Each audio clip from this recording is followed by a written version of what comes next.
ನನ್ನ ಆತ್ಮೀಯ ವಿದ್ಯಾರ್ಥಿಗಳೇ, ನೋಡಿ ಇಂದಿನ ವಿಡಿಯೋನಲ್ಲಿ ಡಿಫ್ರೆನ್ಸಿಯೇಷನ್ 5 ವಿಡಿಯೋಗಳನ್ನು ಬಿಟ್ಟಿದ್ದೀನಿ. ನಿಮಗೆ ಡಿಫ್ರೆನ್ಸಿಯೇಷನ್ ಅಲ್ಲಿ 6 ಮಾರ್ಕ್ ಬರ್ತವೆ, 6 ಪ್ರಶ್ನೆ ಬರ್ತವೆ. ಆ ವಿಡಿಯೋ ನೋಡಿಬಿಟ್ರೆ ಸಾಕು, ನೀವು 6ಕ್ಕೆ 6 ಮಾರ್ಕ್ ತಗೋಬೋದು. ಈಗ ನೆಕ್ಸ್ಟ್ ಕಂಟಿನ್ಯೂ ಮಾಡ್ತೀನಿ. ಅಪ್ಲಿಕೇಶನ್ಸ್ ಆಫ್ ಡಿಫ್ರೆನ್ಸಿಯೇಷನ್, ಇದರಲ್ಲಿ 2 ಮಾರ್ಕ್ಸ್ ಬರುತ್ತೆ. 2 ಪ್ರಶ್ನೆ ಬರ್ತವೆ, 2 ಮಾರ್ಕ್ಸ್. ಈಸಿ ಇರ್ತವೆ, ಏನಿಲ್ಲ, ಆರಾಮಾಗಿ 2 ನಂಬರ್ ತಗೋಬೋದು. ನೋಡಿ, ಇದರಲ್ಲಿ ಫಸ್ಟ್ ಏನಪ್ಪಾ ಅಂತಂದ್ರೆ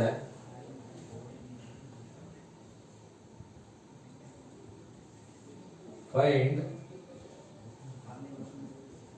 the slope of tangent to the curve y is equal to 3x square plus 7x plus 8 at 1, 2. Now find the slope of tangent, find the slope of normal, find the equation of tangent, find the equation of normal. ನೋಡಿ, ಇವಿಷ್ಟು ಕಲ್ತ್ಕೋಬೇಕು ನೀವು, ಆಯ್ತಾ? ನೋಡಿ, ಒಂದು ಈ ಥರ find the slope of tangent ಅಂತ ಕೊಟ್ಟಾಗ ಒಂದು ಈಕ್ವೇಶನ್ ಕೊಟ್ಟಿರ್ತಾರೆ, ಕೊಟ್ಬಿಟ್ಟು ಯಾವ ಪಾಯಿಂಟಲ್ಲಿ ಅಂತ ಕೊಟ್ಟಿರ್ತಾರೆ, ಸರಿನಾ? ನೋಡಿ, ಈ ಸ್ಲೋಪ್ ಆಫ್ ಟ್ಯಾಂಜೆಂಟ್ ಕಂಡುಹಿಡಿಯಬೇಕು ಅಂತಂದರೆ ಈಗ y is equal to 3x square plus 7x plus 8. ಇದನ್ನು ಒಂದ್ಸರಿ ಡಿಫ್ರೆನ್ಶಿಯೇಟ್ ಮಾಡಬೇಕು. ಒಂದ್ಸರಿ ಡಿಫ್ರೆನ್ಶಿಯೇಟ್ ಮಾಡಿದ್ರೆ dy by dx is equal to d by dx 3x square plus d by dx 7x plus d by dx 8. ಇದನ್ನ ಹೆಂಗೆ differentiate ಮಾಡ್ತೀರಾ? 3 ಆಚೆ ಕಡೆ ತಗೋತೀರಾ, d by dx x square plus 7 d by dx x plus d by dx 8. 3 into d by dx x square ಅಂದ್ರೆ 2x, d by dx x ಅಂದ್ರೆ 1, d by dx 8 ಅಂದ್ರೆ 0, 6x plus 7. ಇದು dy by dx. ನೋಡಿ, slope of tangent ಅಂದ್ರೆ ಇದನ್ನೇ slope of tangent ಅಂತ ಕರೆಯೋದು. m is equal to dy by dx at, ನೋಡಿ m ಅಂದ್ರೆ ನೆನ್ಪಿಟ್ಕೊಳ್ಳಿ, slope of tangent. Slope of tangent ಕಂಡುಹಿಡಿಬೇಕಂದ್ರೆ dy by dx ಅಟ್ ಇಲ್ಲಿ ಯಾವ ಪಾಯಿಂಟ್ ಕೊಟ್ಟಿರ್ತಾರೆ ಆ ಪಾಯಿಂಟ್ ತಗೋಬೇಕು. ನೋಡಿ, ಅಟ್ 1, 2. ಈ 1 ಮತ್ತೆ 2 ಏನಪ್ಪಾ ಅಂದ್ರೆ 1 ಅಂದ್ರೆ x ವ್ಯಾಲ್ಯೂ, 2 ಅಂದ್ರೆ y ವ್ಯಾಲ್ಯೂ. ಈಗ ನೋಡಿ, 6x plus 7 ಬಂತಲ್ವಾ, x ಜಾಗಕ್ಕೆ ಏನು ಹಾಕ್ಬೇಕು? 1 ಹಾಕ್ಬೇಕು, y ಜಾಗಕ್ಕೆ 2 ಹಾಕ್ಬೇಕು. ಇಲ್ಲಿ y ಇಲ್ಲ, ಬರೀ x ಇದೆ. ಬರೀ x ಇದ್ರೆ x ಗೆ ಹಾಕೋಬೇಕು. 6 into 1 plus 7, 6 plus 7 is 13 units. ನೋಡಿ, slope of tangent to the curve ಅಂತ ಹಿಂಗೆ ಕೊಟ್ರೆ, ಸ್ಲೋಪ್ ಆಫ್ ಟ್ಯಾಂಜೆಂಟ್ ಕಂಡುಹಿಡಿಬೇಕಂದ್ರೆ ನೋಡಿ, ಒಂದ್ಸಲಿ ಡಿಫ್ರೆನ್ಶಿಯೇಟ್ ಮಾಡ್ಬಿಟ್ಟು ಅಟ್ ಪಾಯಿಂಟ್ ಕೊಟ್ಟಿರ್ತಾರಲ್ಲ ಆ ಪಾಯಿಂಟ್ ಅನ್ನ ಸಬ್ಸ್ಟಿಟ್ಯೂಟ್ ಮಾಡಿದ್ರೆ ಸ್ಲೋಪ್ ಆಫ್ ಟ್ಯಾಂಜೆಂಟ್ ಬರುತ್ತೆ, ಸರಿನಾ? ನೋಡಿ, ಸ್ಲೋಪ್ ಆಫ್ ಟ್ಯಾಂಜೆಂಟ್ಗೆ ಸಿಂಬಲ್ m, ಆಯ್ತಾ? ನೆಕ್ಸ್ಟ್ ಸ್ಲೋಪ್ ಆಫ್ ನಾರ್ಮಲ್ ಮಾಡೋಣ. ನೋಡಿ, slope of normal to the curve, find slope of normal to the curve. Equation ಬೇರೆ ಚೇಂಜ್ ಮಾಡ್ತೀನಿ, ವ್ಯಾಲ್ಯೂಸ್ ಚೇಂಜ್ ಮಾಡೋಣ. 5x square plus 7x plus 9 at 3, 5. ನೋಡಿ, slope of normal ಕಂಡುಹಿಡಿಬೇಕು ಅಂತಂದ್ರೆ ನೋಡಿ, ನಿಮಗೆ ಟ್ಯಾಂಜೆಂಟ್ ಅಂದ್ರೆ ಏನು, ನಾರ್ಮಲ್ ಅಂದ್ರೆ ಏನು ಹೇಳ್ಕೊಡ್ತೀನಿ. ನೋಡಿ, ಟ್ಯಾಂಜೆಂಟ್ ಅಂತಂದ್ರೆ ಸಪೋಸ್ ಯಾವುದೋ ಒಂದು ಕರ್ವ್ ಇರ್ತದೆ ಅನ್ಕೊಳ್ಳಿ. ಥರ ಕರ್ವ್, ಸರ್ಕಲ್ ಇರ್ಬೋದು, ಎಲಿಪ್ಸು, ಪ್ಯಾರಾಬೋಲಾ, ನೋಡಿ ಅವೆಲ್ಲ ಕರ್ವ್. ಈ ಕರ್ವ್ನ ಯಾವುದೋ ಒಂದು ಪಾಯಿಂಟಲ್ಲಿ ಮಾತ್ರ ಟಚ್ ಮಾಡಿದ್ರೆ ಆ ಲೈನ್ಗೆ ಟ್ಯಾಂಜೆಂಟ್ ಅಂತ ಕರೀತಾರೆ. Tangent is nothing but a line. Tangent ಅಂದ್ರೆ it is a line which touches the curve at single point. ಒಂದೇ ಒಂದು ಪಾಯಿಂಟ್ ಅಲ್ಲಿ ಆ ಲೈನು ಈ ಕರ್ವ್ನ ಟಚ್ ಮಾಡಿದ್ರೆ ಈ ಲೈನ್ ಐತಲ್ಲ, this line is called tangent. ಇದನ್ನ ಟ್ಯಾಂಜೆಂಟ್ ಅಂತ ಕರೀತಾರೆ. ಈ ಟ್ಯಾಂಜೆಂಟ್ಗೆ ಎಲ್ಲಿ ಟಚ್ ಆಯ್ತೈತೆ ಅಲ್ಲಿ ಒಂದು ಪರ್ಪೆಂಡಿಕ್ಯುಲರ್ ಲೈನ್ ಡ್ರಾ ಮಾಡಿದ್ರೆ, ಪರ್ಪೆಂಡಿಕ್ಯುಲರ್ ಅಂದ್ರೆ 90 ಡಿಗ್ರಿ ಲೈನ್, ಈ ಪಾಯಿಂಟ್ ಅಲ್ಲಿ 90 ಡಿಗ್ರಿ ಲೈನ್ ಡ್ರಾ ಮಾಡಿದ್ರೆ this is called normal. Tangent ಅಂತಂದ್ರೆ it is a line which touches a curve at single point. Normal ಅಂತಂದ್ರೆ it is a line drawn perpendicular to the tangent. ಅಂದ್ರೆ tangent ಮತ್ತೆ normal ಎರಡು perpendicular to each other ಅಂತ. ಸರಿನಾ? ಈಗ find the slope of normal ಅಂತಂದ್ರೆ first slope of normal ಅಂತ ಕೇಳಿದ್ರೆ ಸ್ಲೋಪ್ ಆಫ್ ಟ್ಯಾಂಜೆಂಟ್ ಕಂಡಿಡ್ಕೋಬೇಕು. ಆಯ್ತಾ? ಕಂಡಿಡ್ಕೊಂಡು ಒಂದು ಸ್ಟೆಪ್ ಎಕ್ಸ್ಟ್ರಾ ಬರುತ್ತೆ. ಏನದು ಒಂದು ಸ್ಟೆಪ್ ಎಕ್ಸ್ಟ್ರಾ ಅಂದ್ರೆ first y is equal to 5x square plus 7x plus 9 dy by dx is equal to d by dx 5x square plus d by dx 7x plus d by dx 9. 5 ಆಚೆ ಕಡೆ ತಗೊಂಡ್ರೆ d by dx x square plus 7 d by dx x plus d by dx 9. 5 into 2x ಇದು plus 7 into 1 plus 0 10x plus 7. This is dy by dx ಅಲ್ವಾ? ಈಗ slope of tangent ಕಂಡುಹಿಡಿಯಬೇಕಂದ್ರೆ slope of tangent ಗೆ symbol ನೆನಪಿಟ್ಕೊಳ್ಳಿ m. Slope of tangent ಗೆ symbol is m. m ಕಂಡುಹಿಡಿಯಬೇಕಂದ್ರೆ dy by dx at the given point 3, 5. 3, 5 ಅಂತಂದ್ರೆ x value 3, y value 5. ಈಗ ನಮಗೆ ಇಲ್ಲಿ y ಇಲ್ಲ x ಇದೆ. 10 into 3 plus 7 30 plus 7 this is equal to 37 units. ನೋಡಿ ಈ ತರ ಇದು ಸ್ಲೋಪ್ ಆಫ್ ಟ್ಯಾಂಜೆಂಟ್ ಕಂಡಿಡಿದೆ. ಆದ್ರೆ ಪ್ರಶ್ನೆ ಏನು? Slope of normal. ನೋಡಿ ಸ್ಲೋಪ್ ಆಫ್ ನಾರ್ಮಲ್ಗೆ slope of normal is equal to -1/m. ಇದು ಫಾರ್ಮುಲಾ. ಸ್ಲೋಪ್ ಆಫ್ ನಾರ್ಮಲ್ ಕಂಡುಹಿಡಿಯಬೇಕಂದ್ರೆ -1/m. m ಅಂದ್ರೆ ಇಲ್ಲಿ ಕಂಡುಹಿಡಿದಿರ್ತೀವಲ್ಲ ಸ್ಲೋಪ್ ಆಫ್ ಟ್ಯಾಂಜೆಂಟ್. m ಅಂದ್ರೆ ಏನು? Slope of tangent. ಈಗ ಏನಾಗುತ್ತೆ? -1/m value 37 -1/37 is the slope of normal. ನೋಡಿ ಸ್ಲೋಪ್ ಆಫ್ ಟ್ಯಾಂಜೆಂಟ್ ಕಂಡುಹಿಡಿಯಬೇಕಂದ್ರೆ ಇಲ್ಲಿ ನಿಲ್ಲಿಸಬೇಕು. ಸ್ಲೋಪ್ ಆಫ್ ನಾರ್ಮಲ್ ಏನಾರ ಕೇಳಿದ್ರೆ ಸ್ಲೋಪ್ ಆಫ್ ಟ್ಯಾಂಜೆಂಟ್ ಕಂಡುಹಿಡಿದೆ ಇನ್ನೊಂದು ಸ್ಟೆಪ್ ಮಾಡಬೇಕು. ಇನ್ನೊಂದು ಸ್ಟೆಪ್ ಏನಪ್ಪಾ ಅಂತಂದ್ರೆ slope of normal is equal to -1/m -1/37. ನೋಡಿ ಈಗ ನಿಮಗೆ ಅರ್ಥ ಆಯ್ತು ಅಂದ್ಕೊಂಡಿದ್ದೀನಿ ಸ್ಲೋಪ್ ಆಫ್ ಟ್ಯಾಂಜೆಂಟ್ ಮತ್ತೆ ಸ್ಲೋಪ್ ಆಫ್ ನಾರ್ಮಲ್. ನೆಕ್ಸ್ಟ್ ಇವಾಗ ಇದರಲ್ಲಿ ಈಕ್ವೇಶನ್ ಆಫ್ ಟ್ಯಾಂಜೆಂಟ್ ಮತ್ತೆ ಈಕ್ವೇಶನ್ ಆಫ್ ನಾರ್ಮಲ್ ಅನ್ನು ಮಾಡಬೇಕು.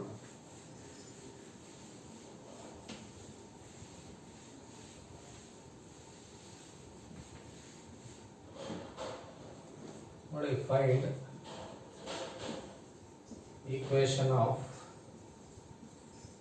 Tangent to the curve y is equal to 3x square minus 7x minus 8 at 1, 2. ನೋಡಿ ಫೈಂಡ್ ಈಕ್ವೇಶನ್ ಆಫ್ ಟ್ಯಾಂಜೆಂಟ್. ನೀವು ನೆನಪಿಟ್ಕೋಬೇಕು slope of tangent ಅಂದ್ರೆ ಬೇರೆ, equation of tangent ಅಂದ್ರೆ ಬೇರೆ. ಆಯ್ತಾ? ನೋಡಿ ಈಕ್ವೇಶನ್ ಆಫ್ ಟ್ಯಾಂಜೆಂಟ್ ಕಂಡುಹಿಡಿಯಬೇಕು ಅಂದ್ರೆ ಫಾರ್ಮುಲಾ ಇದು y minus y1 is equal to m into x minus x1. ನೋಡಿ ಈಕ್ವೇಶನ್ ಆಫ್ ಟ್ಯಾಂಜೆಂಟ್ ಗೆ ಇದು ಫಾರ್ಮುಲಾ. ಈಕ್ವೇಶನ್ ಆಫ್ ಟ್ಯಾಂಜೆಂಟ್ ಇದರಲ್ಲಿ y ಅಂತಂದ್ರೆ yನೇ, y ಅಂದ್ರೆ ಬೇರೆ ಏನೂ ಇಲ್ಲ, y ಹಂಗೆ ಇಟ್ಕೋಬೇಕು. y1 ಅಂತಂದ್ರೆ ನೋಡಿ ಇದು this is x1 this is y1. Equation ಕಂಡುಹಿಡಿಯುವಾಗ ಅದು x1 y1 ಆಯ್ತದೆ. ಸ್ಲೋಪ್ ಕಂಡುಹಿಡಿಯುವಾಗ xy ಆಯ್ತದೆ. ಎರಡು ಅದೇನೆ. ಸ್ಲೋಪ್ ಕಂಡುಹಿಡಿಯುವಾಗ this is xy, this is slope ಕಂಡುಹಿಡಿಯುವಾಗ ಇದು ಈಕ್ವೇಶನ್ ಕಂಡುಹಿಡಿಯುವಾಗ ಆ ಪಾಯಿಂಟು x1 y1 ಆಗುತ್ತೆ. ಸ್ಲೋಪ್ ಕಂಡುಹಿಡಿಯುವಾಗ ಅದೇ ಪಾಯಿಂಟು xy ಆಯ್ತದೆ. ಸರಿನಾ? ನೋಡಿ ಈಗ ನಮಗೆ ಇಲ್ಲಿ ಏನಪ್ಪಾ ಅಂತಂದ್ರೆ m ಕಂಡುಹಿಡ್ಕೋಬೇಕು ನಾವು. m ಅಂದ್ರೆ ನಾವು what is m? Slope of tangent. m ಅಂದ್ರೆ ಸ್ಲೋಪ್ ಆಫ್ ಟ್ಯಾಂಜೆಂಟ್. ಈಗ m ಕಂಡುಹಿಡಿಬೇಕಂತಂದ್ರೆ ಪ್ರೊಸೀಜರ್ ಏನು? ಫಸ್ಟ್ ಈಕ್ವೇಶನ್ ಬರ್ಕೋಬೇಕು. ಈಕ್ವೇಶನ್ ಬರ್ಕೊಂಡು ಡಿಫರೆನ್ಶಿಯೇಟ್ ಮಾಡಬೇಕು. dy by dx is equal to d by dx 3x square minus d by dx 7x minus d by dx 8. 3 ಆಚೆ ತಗೋಬೇಕು, d by dx x square. 7 ಆಚೆ ತಗೋಬೇಕು, d by dx x minus d by dx 8. 3 into d by dx x square ಅಂದ್ರೆ 2x 1 minus 0 6x minus 7 ಬರುತ್ತೆ ಅಲ್ವಾ? ಈಗ M ಕಂಡುಹಿಡಿಬೇಕಂದ್ರೇನು, M ಅಂದ್ರೇನು, ಎಮ್ ಅಂದರೆ ಸ್ಲೋಪ್ ಆಫ್ ಟ್ಯಾಂಜೆಂಟ್ ಅಲ್ವಾ. M is equal to dy by D X at 1, 2 ಅಂದರೆ ಎಕ್ಸ್ಗೆ 1 ಹಾಕಬೇಕು, ವೈಗೆ 2 ಹಾಕಬೇಕು. 6 × 1 - 7, 6 - 7 ಅಂದರೆ -1 ಬರುತ್ತೆ. -1 ಅಂತಂದರೆ ಸ್ಲೋಪ್ ಆಫ್ ಟ್ಯಾಂಜೆಂಟ್ ಆಯಿತು. ಈಗ ನೆಕ್ಸ್ಟು, ಈಗ ನಾನು ಕಂಡುಹಿಡಿದಿರೋದೇನೋ ಎಮ್, ಬಟ್ ಪ್ರಶ್ನೆ equation of tangent. Equation of ಟ್ಯಾಂಜೆಂಟ್ಗೆ ಫಾರ್ಮುಲಾ ಇದು ನೆನ್ಪಿಟ್ಕೊಳ್ಳಿ. ಈ ಫಾರ್ಮುಲಾ ನಿಮಗೆ ಇದು ಮಾಡುವಾಗ ಕೋಆರ್ಡಿನೇಟ್ ಜಾಮೆಟ್ರಿ ಮಾಡುವಾಗಲೂ ಮಾಡಿದ್ದೀನಿ ಇದನ್ನ, ಅದೇ ಫಾರ್ಮುಲಾನೇ ನೋಡಿ. y - y1 = m × x - x1. ಈಗ y ಅಂದರೆ y ಹಂಗೆ ಇಟ್ಕೋಬೇಕು. y1 ಅಂತಂದ್ರೆ ನೋಡಿ ಏನು 2, m ಅಂದ್ರೆ ಎಷ್ಟು -1, x ಅಂದ್ರೆ x ಏನೆ, x1 ಅಂದ್ರೆ 1 ನೋಡಿ. ಈ ತರ y - 2 = ಇದು ಮಲ್ಟಿಪ್ಲೈ ಮಾಡಿದ್ರೆ -x ಅಂದ್ರೆ -x, -1 × -1 ಅಂದ್ರೆ +1. ಇದಿಷ್ಟು ಈ ಕಡೆ ಬಂದ್ರೆ y - 2 + x - 1 = 0. y + x -2 - 1 ಅಂದ್ರೆ -3 ನೋಡಿ. This is the equation of tangent to the curve y = 3x² - 7x - 8 at 1, 2. Equation ಅಂತ ಕೊಟ್ಟಾಗ ನೋಡಿ ಇದು ಫಾರ್ಮುಲಾ. ಇದರಲ್ಲಿ m ಕಂಡುಹಿಡಿಬೇಕಂದ್ರೆ ಹಿಂದೆ ಹೇಳ್ಕೊಟ್ನಲ್ಲ ಆ ಪ್ರೊಸೀಜರ್ ಯೂಸ್ ಮಾಡಬೇಕು. y ಅಂದ್ರೆ y ನೇನೆ, x ಅಂದ್ರೆ x, y1 ಮತ್ತೆ x1 ಅಂತಂದ್ರೆ ಅಲ್ಲಿ ಕೊಟ್ಟಿರ್ತಾರಲ್ಲ ಅದೇ ಪಾಯಿಂಟ್. x ಸ್ಲೋಪ್ ಕಂಡುಹಿಡಿಯುವಾಗ ಅದು x y ಆಯ್ತದೆ, ಈಕ್ವೇಷನ್ ಕಂಡುಹಿಡಿಯುವಾಗ x1 y1 ಆಗುತ್ತೆ.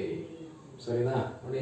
This is the procedure of finding the equation of tangent to the given curve at some point. ಈಗ next find the equation of normal ಬರೋಣ. Find the equation of normal to the curve 9x² - 2x + 3 at -1 - 2 at -1 - 2 ನೋಡಿ. Find the equation of normal ಅಂತ ಇದೆ ನೋಡಿ. Equation of ಟ್ಯಾಂಜೆಂಟ್ಗೆ ಈ formula. Equation of normal ಅಂತ ಬಂದ್ರೆ ನೋಡಿ, ಈಕ್ವೇಷನ್ ಆಫ್ ನಾರ್ಮಲ್ ಸೇಮ್ ಇದೇನೆ, ಇಲ್ಲೊಂದು ಚೇಂಜ್ ಆಯ್ತದೆ, -1/m ಅಂತ ಬರುತ್ತೆ ಅಷ್ಟೇ. y - y1 = -1/m ನೋಡಿ. ಇದನ್ನು ಅಲ್ಲಿ ಮಾಡಿದ್ವಿ, ಕೋಆರ್ಡಿನೇಟ್ ಜಾಮೆಟ್ರಿನಲ್ಲಿ ಇದನ್ನು ಮಾಡಿದ್ವಿ ಆಯ್ತಾ. y - y1 = -1/m ನೋಡಿ. ಅದು ಪ್ಯಾರಲಲ್ ಮಾಡುವಾಗ ಆ ಫಾರ್ಮುಲಾ, ಪರ್ಪೆಂಡಿಕ್ಯುಲರ್ಗೆ ಇದು ಹಾಕತ್ತಾ ಇದ್ವಿ ಅಲ್ಲಿ ಆಯ್ತಾ. ಬಿಡಿ, ಅದು ಇದು ಕನ್ಫ್ಯೂಷನ್ ಮಾಡ್ಕೋಬೇಡಿ. ಅಲ್ಲಿ ಬಂದಾಗ ಅದನ್ನ ನೋಡ್ಕೊಳ್ಳಿ ಆಯ್ತಾ. ಎರಡು ಒಂದೇ ಒಟ್ಟಿನಲ್ಲಿ y - y1 = m × x - x1 ಮಾಡಿದ್ವಿ ಅಲ್ಲಿ.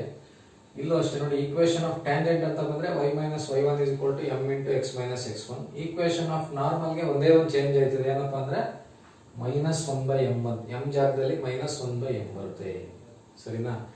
ಈಗ ಫಸ್ಟ್ ಏನ್ ಮಾಡಬೇಕು, ಬರೀ m ಕಂಡುಹಿಡ್ಕೊಳ್ಳಿ. -1/m ಏನು ಕಂಡುಹಿಡಿಬೇಕಾಗಿಲ್ಲ, ಬರೀ m ಕಂಡುಹಿಡ್ಕೊಂಡ್ರೆ ಸಾಕು. ಆ m ನ ಇಲ್ಲಿ ಸಬ್ಸ್ಟಿಟ್ಯೂಟ್ ಮಾಡಿಬಿಟ್ಟು ಸಿಂಪ್ಲಿಫೈ ಮಾಡಿದ್ರೆ ಬಂದ್ಬಿಡ್ತದೆ. ಈಗ ಒನ್ಸ್ ಅಗೇನ್ ಇದರಲ್ಲಿ ಏನಪ್ಪಾ ಅಂತಂದ್ರೆ m ಮಾಮೂಲಿ ಈ ಪ್ರೊಸೀಜರ್ ಕಂಡುಹಿಡಿಬೇಕು. y ಅಂದ್ರೆ ಅದು y ನೇ, ಆಮೇಲೆ x1 ಮತ್ತೆ y1 ಅಂತಂದ್ರೆ ಅಲ್ಲೇ ಇದೆ ನೋಡಿ, x1 y1. ಈಕ್ವೇಷನ್ ಕಂಡುಹಿಡಿಯುವಾಗ x1 y1 ಆಯ್ತದೆ, ಅದೇ ಸ್ಲೋಪ್ ಕಂಡುಹಿಡಿಯುವಾಗ xy ಆಗುತ್ತೆ. ಈಗ ಇದನ್ನ ಈ ಪ್ರಾಬ್ಲಮ್ ಮಾಡೋಣ. Equation of normal y = 9x² - 2x + 3. ಇದನ್ನ ಒಂದ್ಸರಿ ಡಿಫರೆನ್ಶಿಯೇಟ್ ಮಾಡಿ. dy by dx = d/dx 9x² - d/dx 2x + d/dx 3. 9 ಆಚೆ ತಗೊಂಡ್ರೆ d/dx x², 2 ಆಚೆ ತಗೊಂಡ್ರೆ d/dx x + d/dx 3. 9 × 2x - 2 × 1 + 0, 18x - 2. This is dy by dx ಅಲ್ವಾ. m ಕಂಡುಹಿಡಿಬೇಕಂದ್ರೆ dy by dx at -1 - 2 ಅಂದ್ರೆ x ಗೆ -1 ಹಾಕಬೇಕು, y ಗೆ -2 ಹಾಕಬೇಕು. ನೋಡಿ, ಈ ತರ ಪ್ರಾಬ್ಲಮ್ ಅಲ್ಲಿ y ತುಂಬಾ ರೇರ್ ಬರೋದು ಬಿಡಿ, ಎಲ್ಲ ಅಪರೂಪ. ನಿಮಗೆ y ಬರೋದೇ ಇಲ್ಲ, ಬರೀ x ಹಾಕೊಂಡ್ರೆ ಸಾಕು. ಈಗ ಏನು ಮಾಡಬೇಕು, ಎಕ್ಸ್ಗೆ -1 ಹಾಕಬೇಕು, ವೈ ಇಲ್ಲ ಹಂಗೆ ಬಿಡಬೇಕು. -18 -2 ಅಂದರೆ -20 ಯೂನಿಟ್ಸ್. ನೋಡಿ ಎಮ್ ವ್ಯಾಲ್ಯೂ ಅಂದರೆ -20 ಯೂನಿಟ್ಸ್. ಎಮ್ ಅಂದರೆ -20 ಯೂನಿಟ್ಸ್. ನೆಕ್ಸ್ಟ್ ಈಗ ಇಲ್ಲಿಗೆ ಬರೋಣ. ಈಕ್ವೇಶನ್ ಆಫ್ ನಾರ್ಮಲ್ ಕೇಳಿರೋದು. ನಾರ್ಮಲ್ಗೆ ಏನಪ್ಪ formula, y - y1 -1/m x - x1. ಈಗ y ಅಂತಂದ್ರೆ yನೇ, y1 ಅಂದ್ರೆ ಏನು ನೋಡಿ, -2 -1/m ಅಂದ್ರೆ ಎಷ್ಟು, -20. ಬರೀ m ಕಂಡಿಡಿದ್ರೆ ಸಾಕು, ನೀವು -1/m ಏನು ಬೇಕಾಗಿಲ್ಲ, m ಜಾಗಕ್ಕೆ ಈ ವ್ಯಾಲ್ಯೂ ಹಾಕ್ಬಿಟ್ರೆ ಆಯ್ತು. ನಿಮ್ಗೇನಾದ್ರೂ ಈಕ್ವೇಶನ್ ಸ್ಲೋಪ್ ಆಫ್ ನಾರ್ಮಲ್ ಅಂತ ಕೇಳಿದಾಗ m ಕಂಡಿಡಿದು -1/m ಮಾಡಬೇಕು. ಸ್ಲೋಪ್ ಆಫ್ ನಾರ್ಮಲ್ ಅಂತ ಕೇಳಿದ್ರೆ, ಈಕ್ವೇಶನ್ ಆಫ್ ನಾರ್ಮಲ್ ಅಂತ ಕೇಳಿದ್ರೆ -1/m ಏನು ಬೇಡ, mಗೆ ಇಲ್ಲೇ m ಜಾಗಕ್ಕೆ ಆ ವ್ಯಾಲ್ಯೂ ಹಾಕ್ಬಿಟ್ರೆ ಆಯ್ತು. x - x1 ಅಂದ್ರೆ -1, ಮೈನಸ್ ಕ್ಯಾನ್ಸಲ್ ಮಾಡಿ y +2 ಆಯ್ತದೆ, -× -+2 1/20 x + 1 ಆಯ್ತು. ಈಗ ಇದು ಕ್ರಾಸ್ ಮಲ್ಟಿಪ್ಲೈ ಮಾಡಿದ್ರೆ 20 ಇಲ್ಲಿಗೆ ಬರುತ್ತೆ. ಇದೇನು ಮಾಡ್ಬೇಕಂದ್ರೆ y +2 × 20 ಮಾಡ್ಕೋಬೇಕು. ದಿಸ್ ಇಸ್ ಈಕ್ವಲ್ ಟು 1 ಇಂದ ಮಲ್ಟಿಪ್ಲೈ ಮಾಡಿದ್ರೆ x + 1 ಬರುತ್ತೆ. ಕ್ರಾಸ್ ಮಲ್ಟಿಪ್ಲೈ ಮಾಡಿದ್ರೆ 20 ಇಲ್ಲಿಗೆ ಬರುತ್ತೆ. ಮೇಲೆ 1 ಇರ್ತದೆ, 1 ಇಂದ ಇದನ್ನ ಮಲ್ಟಿಪ್ಲೈ ಮಾಡಿದ್ರೆ 1 × x 1 × 1 ಅಂದ್ರೆ 1 ಬರುತ್ತೆ. ಈಗ ಇದು ಮಲ್ಟಿಪ್ಲೈ ಮಾಡ್ಕೊಳ್ಳಿ, 20y + 40 = x + 1. ಇವೆರಡು ಈ ಕಡೆ ತರಬೇಕು. 20y + 40 - x - 1 = 0. 20y - x 40 - 1 ಅಂದ್ರೆ 39. This is the equation of normal. ಸರಿನಾ? ನೋಡಿ, ಇದು equation of normal. Equation of tangent ಅಂದ್ರೆ ಬರೀ m ಬರುತ್ತೆ. ಈಕ್ವೇಶನ್ ಆಫ್ ನಾರ್ಮಲ್ ಅಂದ್ರೆ -1/m ಬರುತ್ತೆ. ಆಯ್ತಾ? ನೋಡಿ, ಈಗ ನಿಮ್ಗೆ ಸ್ಲೋಪ್ ಆಫ್ ಟ್ಯಾಂಜೆಂಟ್ ಕಂಡುಹಿಡಿಯೋದು ಗೊತ್ತಾಯ್ತು, ಸ್ಲೋಪ್ ಆಫ್ ನಾರ್ಮಲ್ ಕಂಡುಹಿಡಿಯೋದು ಗೊತ್ತಾಯ್ತು, ಈಕ್ವೇಶನ್ ಆಫ್ ಟ್ಯಾಂಜೆಂಟ್ ಗೊತ್ತಾಯ್ತು, ಈಕ್ವೇಶನ್ ಆಫ್ ನಾರ್ಮಲ್ ಗೊತ್ತಾಯ್ತು. ಈಗ ನೆಕ್ಸ್ಟ್ ಏನಪ್ಪಾ ಅಂತಂದ್ರೆ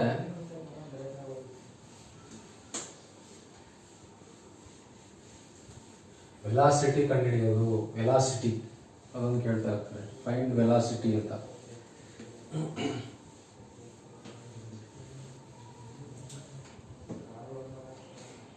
ನೋಡಿ, equation of motion of a particle is given by s is equal to 3t square minus 2t plus 5. Find velocity after 3 seconds ಅಥವಾ after 2 seconds, after 5 seconds ಆ ಥರ ಕೇಳ್ತಾರೆ. ನೋಡಿ, equation of motion of A particle is given by ಅಂದ್ಬಿಟ್ಟು ಈ ಥರ ಒಂದು equation ಕೊಟ್ಟಿರ್ತಾರೆ. ಕೊಟ್ಬಿಟ್ಟು ಫೈಂಡ್ ವೆಲಾಸಿಟಿ ಆಫ್ಟರ್ ಎಷ್ಟು ಕೊಟ್ಟಿರ್ತಾರೆ, ಅಥವಾ t is equal to 2 seconds, 3 seconds, 5 seconds ಆ ಥರ ಕೊಡ್ತಾರೆ. ನೋಡಿ, ಈ ಥರ ಕೊಟ್ಟಾಗ ಏನಿಲ್ಲ, ಈಸಿ. ಫಸ್ಟ್ ಈಕ್ವೇಶನ್ ಬರ್ಕಡೆ 3t square minus 2t plus 5. ನೋಡಿ, ಇಲ್ಲಿ s ಇದೆ, ಇಲ್ಲಿ t ಇದೆ. ಇದನ್ನ ಡಿಫ್ರೆನ್ಶಿಯೇಟ್ ಮಾಡಿ ಅಂದ್ರೆ ಇಲ್ಲಿ s ಮತ್ತೆ ಇಲ್ಲಿ t ಅಂತ ಬಂದಾಗ ಇದನ್ನ ಡಿಫ್ರೆನ್ಶಿಯೇಟ್ ಮಾಡಿ ಅಂದ್ರೆ ನಾವೇನ್ ಮಾಡಬೇಕು, ds/dt ಅಂತ ಬರೀಬೇಕು. ಹೇಳ್ಕೊಟ್ಟಿದ್ದೀನಿ ನಿಮಗೆ ಸುಮಾರು. ಈಗ y is equal to ಇಲ್ಲಿ x ಇತ್ತು ಅನ್ಕೊಳ್ಳಿ, x² + 3x + 5 ಅಂತ. ಅವಾಗ ನಾವು ಇದನ್ನ ಡಿಫ್ರೆನ್ಶಿಯೇಟ್ ಮಾಡಿ ಅಂದ್ರೆ dy/dx ಅಂತ ಬರೀತೀವಿ. ಯಾಕೆ ಇಲ್ಲಿ dy/dx ಬರೀತೀವಿ ಅಂದ್ರೆ ಈ ಕಡೆ y ಇದೆ, ಆ ಕಡೆ x ಇದೆ.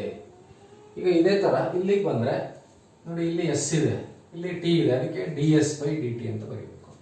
ನೆಕ್ಸ್ಟ್ ಇಲ್ಲಿ ಬರೆಯುವಾಗ ಏನಪ್ಪಾ ಅಂತಂದ್ರೆ d/dt 3t square minus d/dt 2t plus d/dt 5.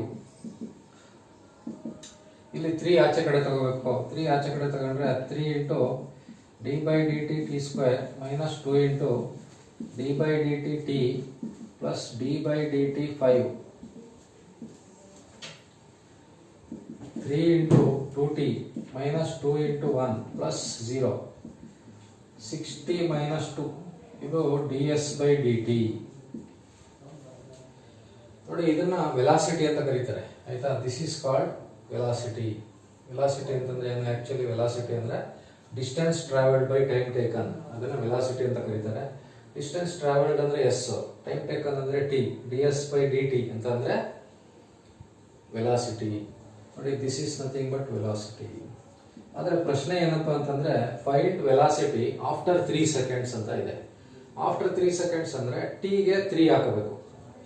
ಈಗ ds by dt at t is equal to 3 seconds ಅಂದ್ರೆ 6 into 3 minus 2, 18 minus 2 ಅಂದ್ರೆ ಎಷ್ಟು? 16 units.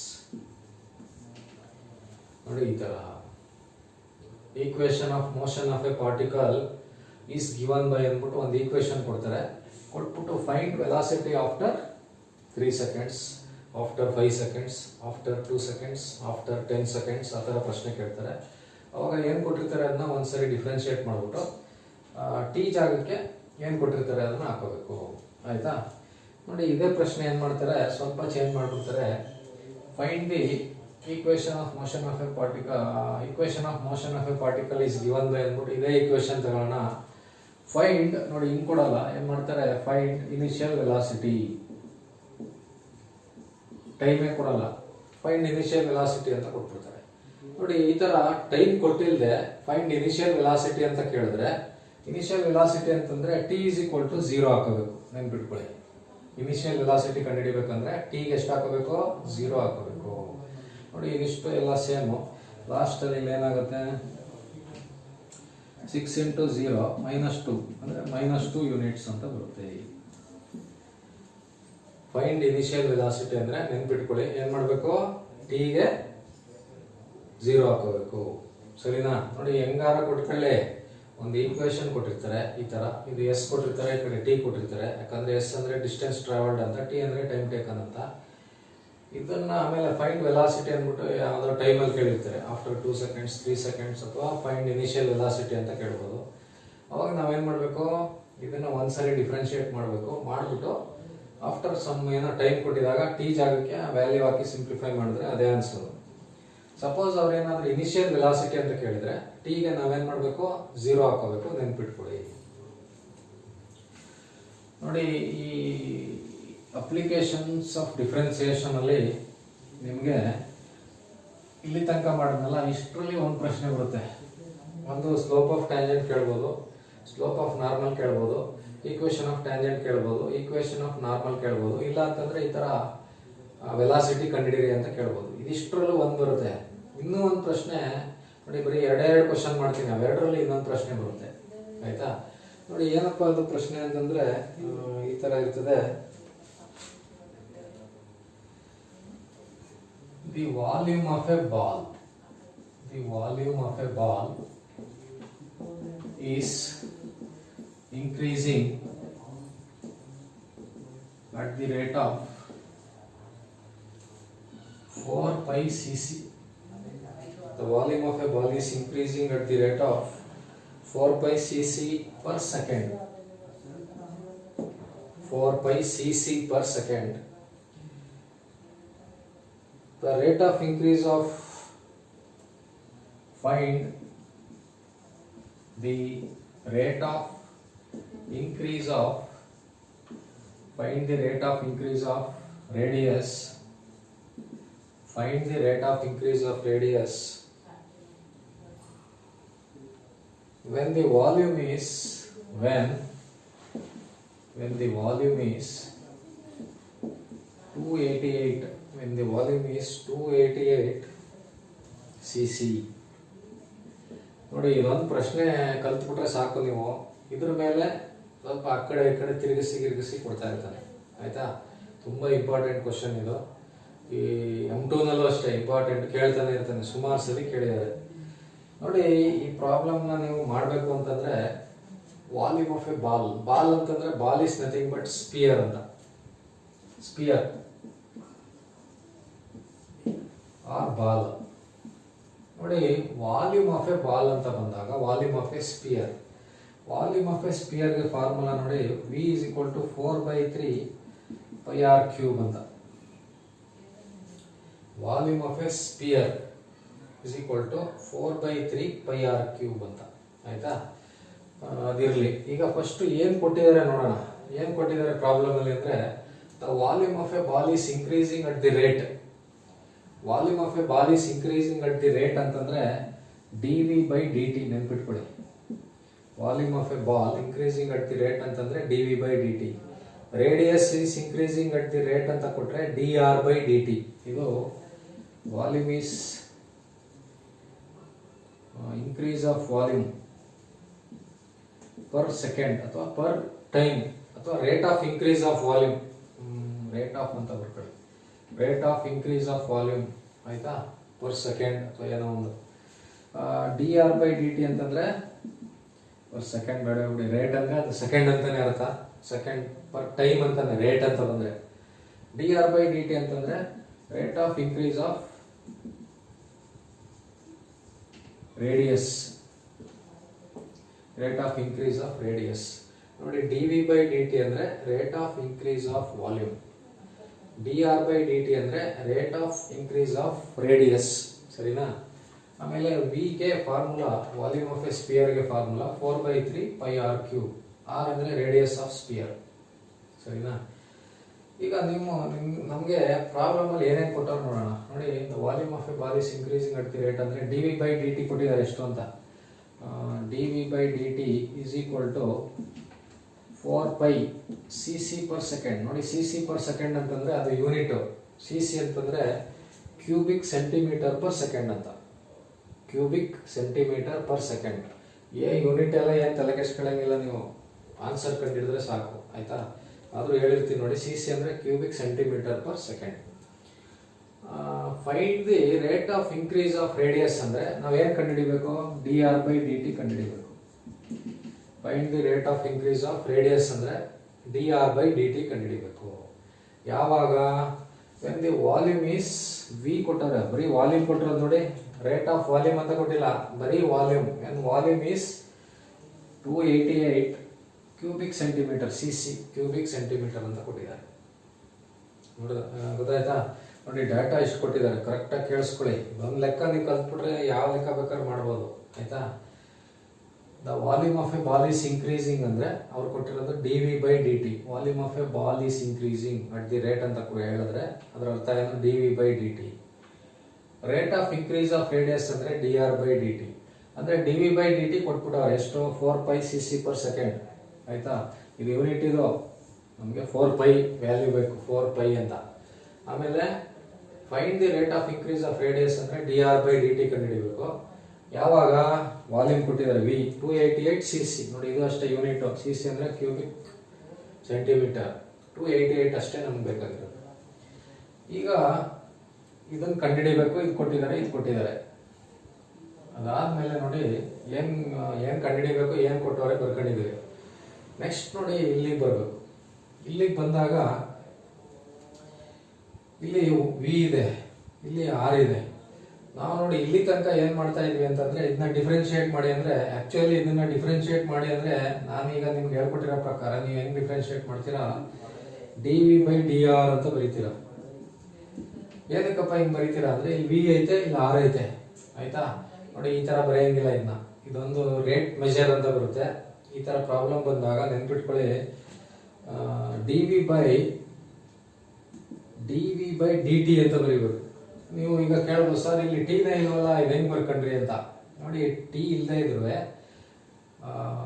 The volume of a ball is increasing at the rate ಅಂತ ಕೊಡ್ತಾರಲ್ವಾ. ನೋಡಿ, ಈ ತರ ಪ್ರಾಬ್ಲಮ್ಗೆ ನೆನ್ಪಿಟ್ಕೊಬಿಡಿ, d V by D T ಅಂತ ಇಲ್ಲಿ ಬರ್ಕೋಬೇಕು.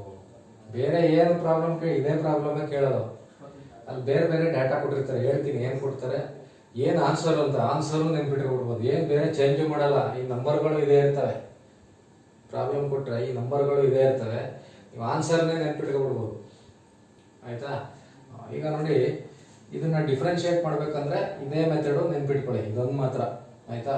ಬಾಕಿ ಇದೆಲ್ಲ ಹಿಂದೆ ಎಲ್ಲ ಹೇಳ್ಕೊಟ್ಟಿದ್ದು, ಅದು ಮಾಮೂಲಿ ಜನರಲ್ ಪ್ರೊಸೀಜರ್ ಫಾಲೋ ಮಾಡಬೇಕು. ಈ ರೇಟ್ ಮೆಜರ್ ಅಂತ ಬಂದಾಗ ಈ ತರ ಮಾಡಬೇಕು. ಇಲ್ಲಿ ವಿ ಐತೆ, D V by D T ಅಂತ ಬರೀಬೇಕು.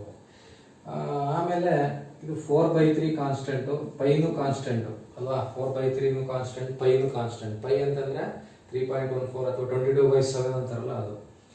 ಇಂಟು ಇದನ್ನು ಡಿಫ್ರೆನ್ಶಿಯೇಟ್ ಮಾಡಬೇಕು. ಇದನ್ನ ಆರ್ ಕ್ಯೂಬ್ ನ ಡಿಫ್ರೆನ್ಶಿಯೇಟ್ ಮಾಡಿದ್ರೆ ಏನಾಯ್ತದೆ, 3r² ಅಲ್ವಾ. ಆಮೇಲೆ ಆರ್ ಕ್ಯೂಬ್ ಹೆಂಗ್ ಮಾಡೋದು, 3 × r⁻³ - 1 ಹಂಗೆ ಮಾಡೋಣ ನೋಡಿ. 3 into r to the power 3 minus 1 into ಇದೊಂದು ಎಕ್ಸ್ಟ್ರಾ ಹಾಕಬೇಕು dr by dt. ನೋಡಿ ಇದನ್ನ ಡಿಫರೆನ್ಶಿಯೇಟ್ ಮಾಡೋದು ಈ ತರ ನೆನ್ಪಿಟ್ಕೊಳ್ಳಿ. ಈಗ dv by dt is equal to ಏನಾಗುತ್ತೆ 3 cancel 4 pi r square dr by dt. ನಿಮಗೆ ಸರ್ ಇವೆಲ್ಲ ಏನು ಗೊತ್ತಾಯ್ತಾ ಇಲ್ಲ ಅಂತಂದ್ರೆ ಏನು ತಲೆ ಕೆಡಿಸ್ಕೊಳ್ಳಂಗಿಲ್ಲ, ಸುಮ್ಮನೆ ಇದನ್ನೇ ನೆನ್ಪಿಟ್ಕೊಬಿಟ್ರು ಆಯ್ತದೆ. ಇದು ಹೆಂಗ್ ಬಂತು ಅಂತ ನಿಮ್ಗೆ ತೋರಿಸಿರೋದು ಇಲ್ಲಿ.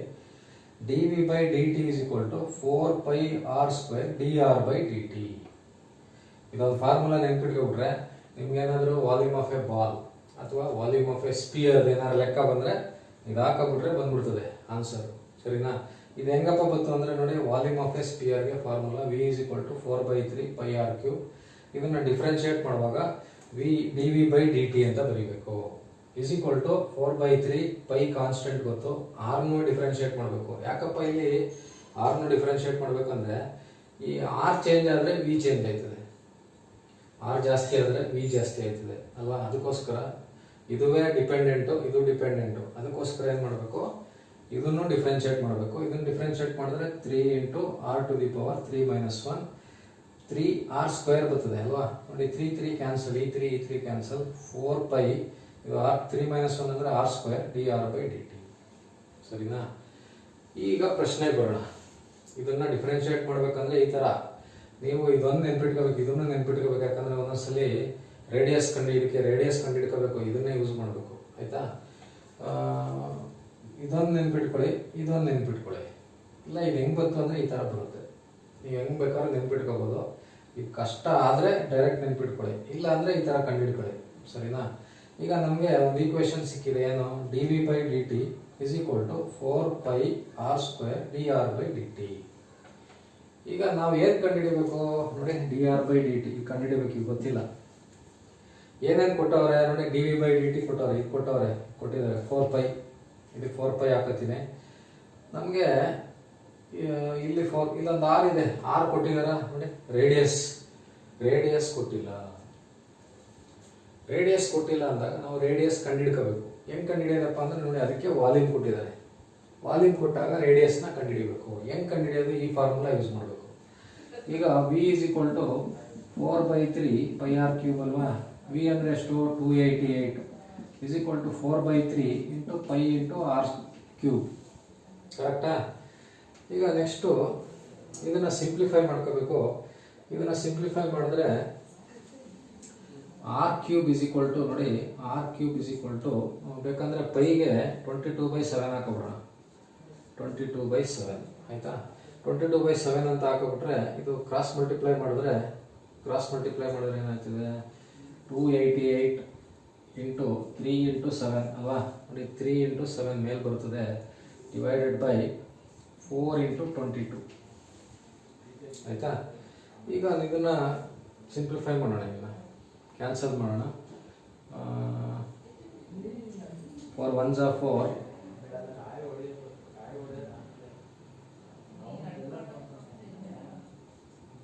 4 7s are 28, 4 2s are 8 ಅಲ್ವಾ? ಕರೆಕ್ಟ್ ತಾನೆ? 4 7 28, 4 2 8. ಸರಿನಾ? ನೆಕ್ಸ್ಟ್ 22 ಇಂದ ಕ್ಯಾನ್ಸಲ್ ಮಾಡಿ. 22 ಇಂದ ಕ್ಯಾನ್ಸಲ್ ಮಾಡಿದ್ರೆ, ಅಥವಾ ಬೇಕಾದ್ರೆ 2 ಇಂದನೇ ಮಾಡಿ. 2 11s are 236. 236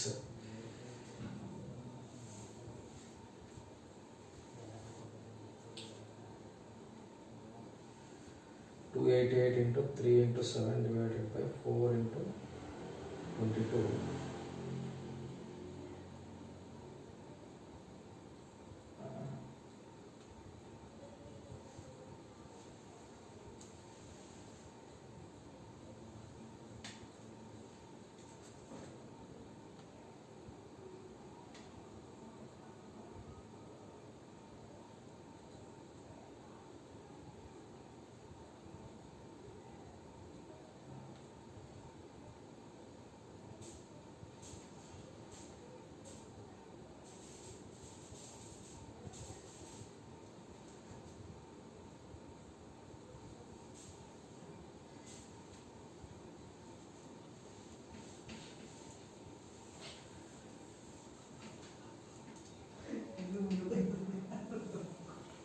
ನೋಡಿ ಇಲ್ಲಿ ನಾವು ಆರನ್ನ ಕಂಡುಹಿಡಿಬೇಕು. ಆರು ಹೋಲ್ ನಂಬರ್ ಬರುತ್ತೆ, ಹೋಲ್ ನಂಬರ್ ಯಾಕೋ ಬರ್ತಾ ಇದೆ ಇದು. ಇನ್ನೊಂದ್ಸಲಿ ಟ್ರೈ ಮಾಡೋಣ ಅಂತೇಳ್ರಿ. ನೋಡಿ V is equal to 4/3 πr³ ಅಲ್ವಾ. ವಿ ಅಂದರೆ 288 is equal to 4/3 into 22/7 into r³ r³ is equal to ಏನಾಗುತ್ತೆ 288 into 3 into 7 divided by 4 into 22 4 into 22. ಈಗ ಇದನ್ನ ಸಿಂಪ್ಲಿಫೈ ಮಾಡಿದ್ರೆ 4 1s are 4 4 7s are 28 4 2s are 8 22 into 6 11s are 36 36 into 3 into 7 divided by 11 ಅಂತ ಬರ್ತಾ ಇದೆ.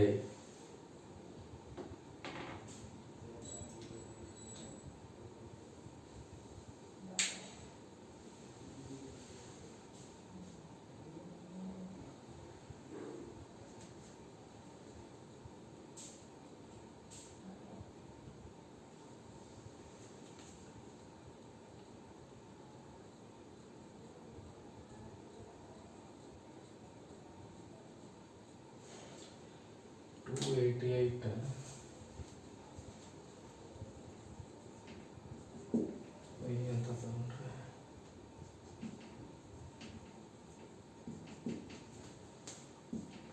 Cancel 288 into 3 divided by 4 1s are 4 72 6 216. ನೋಡಿ ಇಲ್ಲಿ problem ತಪ್ಪಾಗ್ಬಿಟ್ಟಿತ್ತು.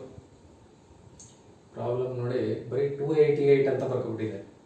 Actually ಅದು 288 π ನೆನ್ಪಿಟ್ಕೊಳ್ಳಿ, ಅದು 288 π cc. ನೋಡಿ ಈಗ ಪ್ರಾಬ್ಲಮ್ ತಪ್ಪು ಬರ್ಕೊಬಿಟ್ರೆ ಆನ್ಸರೇ ಕಂಡುಹಿಡಿಯೋಕ್ಕಾಗಲ್ಲ. ವೆನ್ ದಿ ವಾಲ್ಯೂಮ್ ಇಸ್ 288 π, ಅದು ಬರೀ 288 ಅಲ್ಲ, 288 π. ನೋಡಿ 288 π ಅಂತ ಇನ್ನೊಂದ್ಸರಿ ಹೇಳ್ತೀನಿ ನೋಡಿ. ಇದು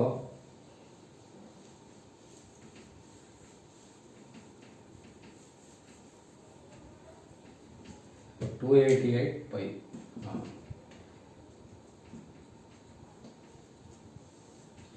ನೋಡಿ ಈಗ ನಿಮಗೆ ಪ್ರಾಬ್ಲಮ್ ಇನ್ನೊಂದ್ಸರಿ ಫಸ್ಟಿಂದ ಹೇಳ್ಬಿಡ್ತೀನಿ, ಯಾಕಂದ್ರೆ ಅಲ್ಲಿ ತಪ್ಪಾಗ್ಬಿಟ್ಟಿತ್ತು ನಾನು ಪೈ ಮಿಸ್ ಆಗೋಗಿತ್ತು. ಆಯ್ತಾ? The volume of a ball is increasing at the rate of 4π cc per second. Find the rate of increase of radius when the volume is 288 π cc cubic centimeter. ಈಗ volume of a ball is increasing ಅಂದ್ರೆ ಏನದು dv/dt.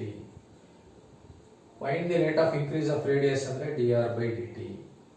ಈಗ ball ಅಥವಾ spear ಅಂತ ಕೊಟ್ಟಾಗ formula v is equal to 4/3 πr³. ಇದನ್ನ differentiate ಮಾಡೋದು ಈ ತರ, ಅದನ್ನ ಹೇಳ್ಕೊಟ್ಟೆ ನಿಮಗೆ. ಈಗ ನಮಗೆ the volume of a ball is increasing at the rate of ಅಂದ್ಬಿಟ್ಟು ಕೊಟ್ಟಿದ್ದಾರೆ. ಏನ್ ಕೊಟ್ಟಿದ್ದಾರೆ? ಅದು dv/dt ಕೊಟ್ಟಿದ್ದಾರೆ. ಎಷ್ಟು ಅಂತ ಆಯ್ತಾ? dv/dt ಕೊಟ್ಟಿದ್ದಾರೆ. ಏನ್ ಕಂಡುಹಿಡಿಬೇಕು ನಾವು? Find the rate of increase of radius. Rate of increase of radius ಅಂದ್ರೆ dr/dt ಎಷ್ಟು ಅಂತ ಕಂಡುಹಿಡಿಬೇಕು. dr/dt ಎಷ್ಟು ಅಂತ ಕಂಡುಹಿಡಿಬೇಕು ಯಾವಾಗ?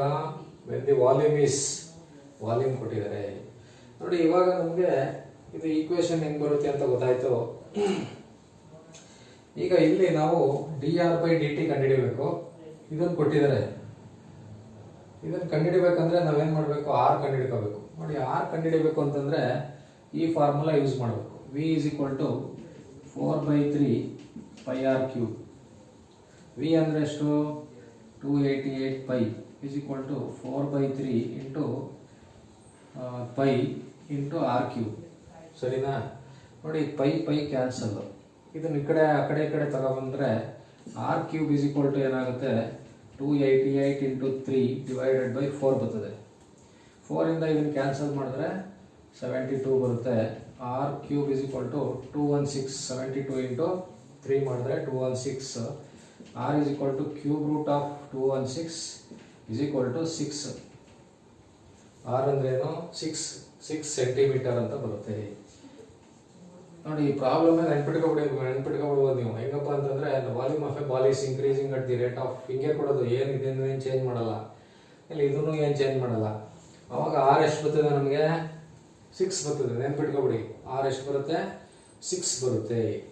ನೋಡಿ ಇದಾದ್ಮೇಲೆ ಈಗ ನೋಡಿ ಎಲ್ಲ ಸಿಕ್ತಲ್ವಾ, ಸಬ್ಸ್ಟಿಟ್ಯೂಟ್ ಮಾಡೋಣ. D V by D T ಅಂದರೆ 4π, ಇದು 4π, ಆರ್ ಅಂದರೆ 6 square, D R by D T ಕಂಡುಹಿಡಿಬೇಕು. ಈಗ ನೋಡಿ 4π ಕ್ಯಾನ್ಸಲ್ಲು, ಇಲ್ಲಿ 1 ಬರ್ತದೆ. 1 = 36 D R by D T, ಸರಿನಾ? ಈಗ D R by D T ಏನು ಬರುತ್ತೆ? D R by D T = 1/36 ಬರುತ್ತೆ. 1/36 ಯೂನಿಟ್ಸ್. ನೋಡಿ ಈ ಥರ. ಅಥವಾ ಯೂನಿಟ್ಸ್ ಬದಲು ನಿಮಗೆ ಅಲ್ಲಿ ಕೊಟ್ಟಿರ್ತಾರೆ ಏನಂತ, ಆ್ಯಕ್ಚುಲಿ ಇದು ಸೆಂಟಿಮೀಟರ್ ಪರ್ ಸೆಕೆಂಡ್ ಅಂತ. ಆರ್ ಅಂದರೆ ಸೆಂಟಿಮೀಟರ್, ಟೈಮ್ ಅಂದರೆ ಸೆಕೆಂಡ್, ಸೆಂಟಿಮೀಟರ್ ಪರ್ ಸೆಕೆಂಡ್ ಅಂತ. ನೋಡಿ ತುಂಬ ಇಂಪಾರ್ಟೆಂಟ್ ಪ್ರಾಬ್ಲಮ್ಮು. ಇದು ಮಾಡುವಾಗ ಒಂಚೂರು ಕನ್ಫ್ಯೂಷನ್ ಆಗ್ಬಿಡುತ್ತೆ. ಯಾಕಪ್ಪ ಅಂದರೆ ಪ್ರಾಬ್ಲಮ್ಮೇ ತಪ್ಪಾಗೋಗಿತ್ತು. ಬರೀ 288 ತಗೊಬಿಟ್ಟಿದ್ದೆ. 288 ತಗೊಂಡ್ರೆ ಬರಲ್ಲ ಆನ್ಸರು. 288π ಕ್ವಶನ್ನು ತಪ್ಪಾಗಿತ್ತು. ನೋಡಿ ಅದನ್ನು ಸರಿ ಮಾಡ್ಕೊಂಡು ಮಾಡಿದ್ದೀನಿ. ಈಗ ನೋಡಿ ಇದೇ ಪ್ರಶ್ನೆ ನೆನ್ಪಿಟ್ಕೊಳ್ಳಿ, ಇನ್ನೊಂದು ಥರ ಕೊಡ್ತಾರೆ. ಇನ್ನೊಂದು ಥರ ಏನಪ್ಪ ಅಂತಂದರೆ, the volume of a ball is increasing at the rate of, find the rate of increase of volume when the volume ಅಂತ ಕೊಡಲ್ಲ, ವೆನ್ ರೇಡಿಯಸ್ ಈಸ್ ಅಂದ್ಬಿಟ್ಟು ರೇಡಿಯಸ್ ಈ 6 ಸೆಂಟಿಮೀಟರ್ ಅಂತ ಕೊಡ್ತಾರೆ. ನೋಡಿ ಆ ಥರ ಕೊಟ್ಬಿಟ್ಟಾಗ ಇನ್ನೂ ಈಸಿ. ಏನಪ್ಪ ಅಂತಂದರೆ ಇದನ್ನೇನು ಕಂಡುಹಿಡಿಯೋಂಗೇ ಇಲ್ಲ, ಆರೇ ಕೊಟ್ಬಿಟ್ಟವ್ರೆ ಡೈರೆಕ್ಟಾಗಿ. ಆರ್ ಕೊಟ್ಟಿರೋದ್ರಿಂದ ಏನು ಮಾಡ್ಬೋದು, ಇಲ್ಲಿ ಆರ್ ಕೊಟ್ಬಿಟ್ಟಿದ್ದಾರೆ, ಇಲ್ಲಿ ಸಬ್ಸ್ಟಿಟ್ಯೂಟ್ ಮಾಡ್ಕೊಳ್ಳೋದಷ್ಟೇ. ಏನು ಈಗ ನಮಗೆ ಈಕ್ವೇಶನ್ ಏನಪ್ಪ ಗೊತ್ತು, d V by D T = 4πr² d R by D t ಅಲ್ವಾ? ನೋಡಿ ಈ ಪ್ರಾಬ್ಲಮಲ್ಲಿ d V by D t ಕೊಟ್ಬಿಟ್ಟಿದ್ದಾರೆ ಎಷ್ಟು? 4π, ಇದು 4π, ಆರ್ ಕೊಟ್ಬಿಟ್ಟಿದ್ದಾರೆ ಎಷ್ಟು? 6 square into d R by D T ಕಂಡುಹಿಡಿಬೇಕು. Find the rate of increase of radius. ಈಗ D R by D t ಏನಾಗುತ್ತೆ? 4π, ಯಾಕಂದ್ರೆ ನೋಡಿ pi cancel, 4 cancel, this is equal to, ಇಲ್ಲಿ 1 ಬರ್ತದೆ, ಕ್ಯಾನ್ಸಲ್ ಆದರೆ 1 ಆಯಿತು, = 36 D R by D t. ಈಗ D R by D t ಏನಪ್ಪ ಆಯ್ತದೆ? 1/36 ಯೂನಿಟ್ಸ್. ನೋಡಿ ಡೈರೆಕ್ಟಾಗಿ ಆರ್ ಕೊಟ್ಬಿಟ್ರೆ ಈ ಥರ ಮಾಡೋದು. ಆರ್ ಕೊಟ್ಟಿಲ್ಲ ಅಂದರೆ ವಾಲ್ಯೂಮ್ ಕೊಟ್ಟಿರ್ತಾರೆ, ವಾಲ್ಯೂಮ್ ಕೊಟ್ಟಾಗ ಆರ್ನ ಕಂಡುಹಿಡ್ಕೋಬೇಕು. ವಾಲ್ಯೂಮು 288πನೇ ಕೊಡೋದು. 288π ಕೊಟ್ಟರೆ ಆರ್ ಎಷ್ಟು ಬರ್ತದೆ? 6 ಬರ್ತದೆ. ನೆನ್ಪಿಟ್ಕೊಳ್ಳಿ, ಕ್ಯೂಬ್ ರೂಟ್ ಆಫ್ 216 ಅಂದರೆ 6, ಅಥವಾ 6 × 6 × 6 ಮಾಡಿ 36 × 6 ಬರುತ್ತೆ. 36 × 6 ಅಂದರೆ 216, ಸರಿನಾ? ನೋಡಿ ತುಂಬ ಇಂಪಾರ್ಟೆಂಟ್ ಪ್ರಾಬ್ಲಮ್ಮು, ಇದನ್ನ ಪ್ರಾಕ್ಟೀಸ್ ಮಾಡ್ಕೋಬೇಕು ನಾವು. ಈ ಪ್ರಾಬ್ಲಮ್ ಮಾಡುವಾಗ ನಮಗೆ ಡಾಟಾ ತಪ್ಪಾಗಿರೋದ್ರಿಂದ ಅದು ತಪ್ಪಾಗೋಗಿತ್ತು, ಅದಕ್ಕೆ data ಸರಿಗಿರಬೇಕು.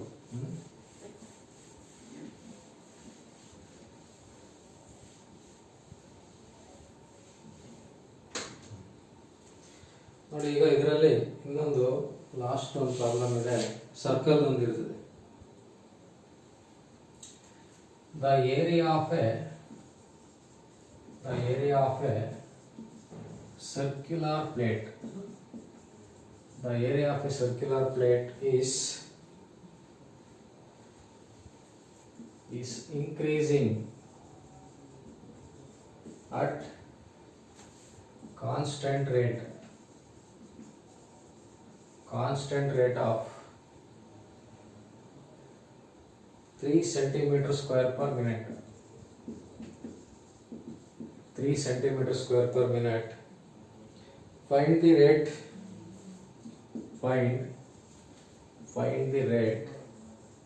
at which radius is increasing if the radius is 5 centimeter. ನೋಡಿ ಈ ತರ ಪ್ರಶ್ನೆ ಬಂತು ಒಂದ್ ಕಡೆ. The area of a circular plate is increasing at the rate. ನೋಡಿ ಇದು area of a circular plate ಅಂತ ಅಂದ್ರೆ area of circle. Area of circle ಗೆ ಫಾರ್ಮುಲಾ ಏನು? A is equal to pi R square. ನೋಡಿ ಇದನ್ನು ಡಿಫ್ರೆನ್ಶಿಯೇಟ್, ಈಗ V is equal to ಇದನ್ನ ಡಿಫ್ರೆನ್ಶಿಯೇಟ್ ಮಾಡೋದು ಹೇಳ್ಕೊಟ್ಟೆ ಅಲ್ವಾ. V is equal to 4/3 pi R cube, ಇದು ವಾಲ್ಯೂಮ್ ಆಫ್ ಎ ಸ್ಪಿಯರ್.